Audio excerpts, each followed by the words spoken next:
Ladies and gentlemen, good afternoon. I am pleased to announce that this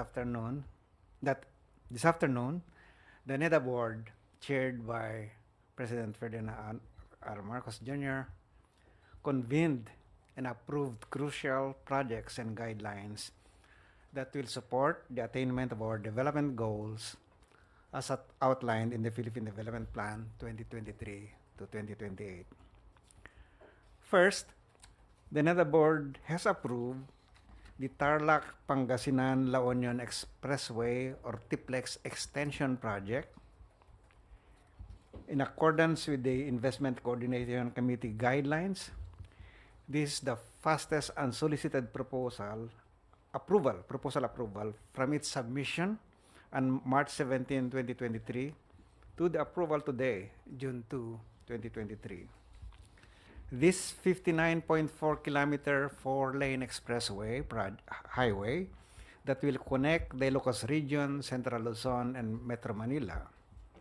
This is expected to stimulate economic activity, alleviate road congestion, provide better and safer road access, and promote the development of new growth centers in nearby regions.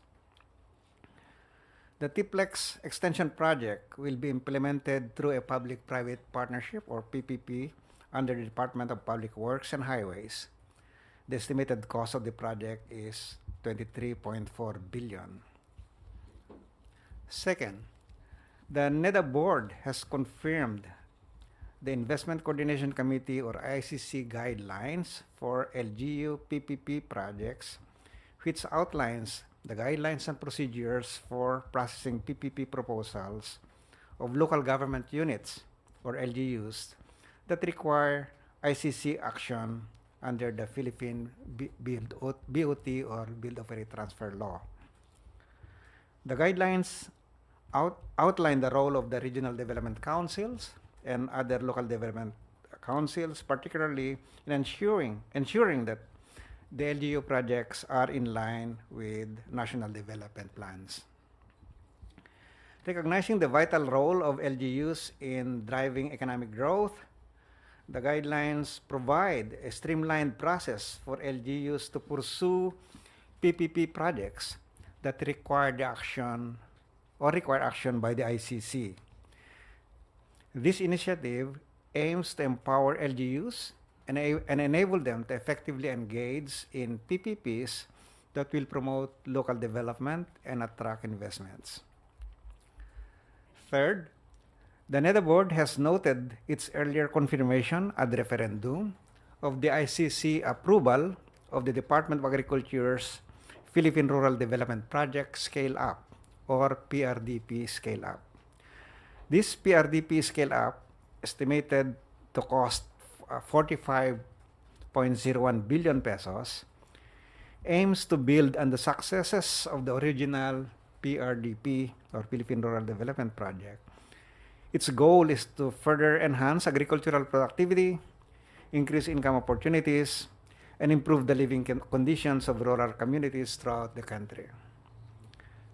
Through this project, the government aims to empower farmers and fisherfolk, strengthen value chains, and promote inclusive and sustainable agricultural growth by institutionalizing new environmental and social safeguard frameworks and protocols. Furthermore, during the meeting, the NEDA board reviewed the first progress report on the infrastructure flagship projects or IFPs under the Marcos administration's Build Better More program. Out of the 194 IFPs, 68 are currently ongoing, 25 have been approved for implementation, 9 are awaiting government approval, and the remaining projects are either in the process of project preparation or pre-project preparation. To recall, these high-impact infrastructure projects are designed to address the nation's infrastructure deficit, thereby driving sustainable economic growth across priority sectors of our economy. In total, the IFPs have an estimated cost of 8.3 trillion pesos. The Marcos administration remains steadfast in its dedication to pursuing projects that are in line with its 8-point socioeconomic agenda and the strategies identified in the Philippine Development Plan 2023 to 2028. We are committed to implementing initiatives that will promote inclusive growth, induce high-quality job creation, and greatly improve living standards for all Filipinos. Thank you. Thank you. Okay, questions from the press corps?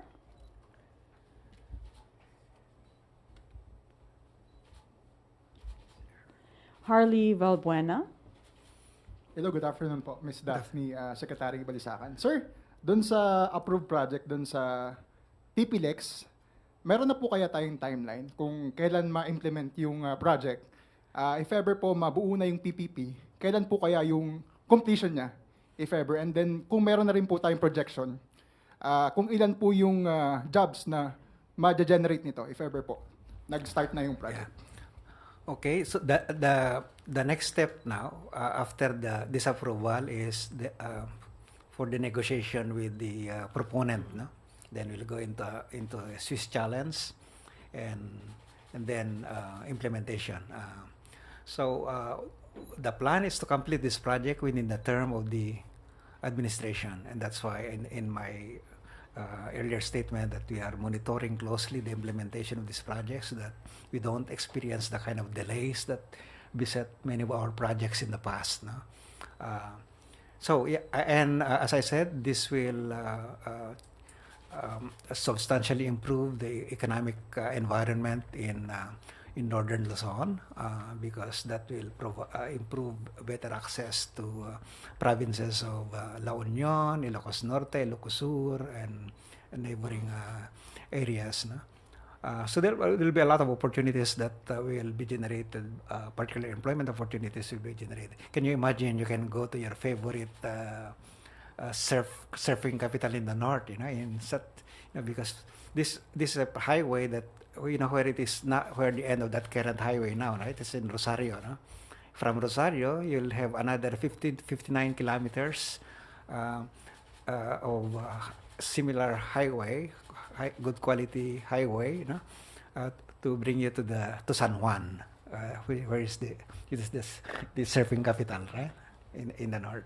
So the end point there is San Juan, and then in the future. The plan is to bring all that expressway all the way to the Ilocos, further north, to Vigan, to Lawag. Okay, Raquel Bayan, Radio Pilipinas. Sir, you mentioned 194 projects po sa ilalim ng Build Better More, and then 68 po yung ongoing, 9 po yung waiting for government approval, or we're expecting po na ma-aprobahan po ito bago yung SONA po ng Pangulo. Yes. All those 194 projects will have to be either completed or largely completed during the term of this administration. Many of these, or some of these, will spill into the next administration. Just like all these previous other projects, that those projects that I mentioned that will be completed this year and next, those projects were started during the previous administrations. No? So it has to be like that so that we can completely address the infrastructure deficits in the country. Yung sir, particularly yung 9 projects po waiting for government approval na lang po, you mentioned po kanina. Are we expecting po na ma-aprubahan po before yung SONA po ng Pangulo? Some of this, yes, because we'll have one more NEDA board meeting before the SONA. So we'll see how our different agencies can complete their work, particularly the vetting and assessment of the projects. This for this Tplex extension project was quite fast by our standard, by the country's norm, it's very fast. Similarly with the PRDP, the project that I mentioned, this World Bank funded project, that was quite fast because we monitored closely the execution of of the plans.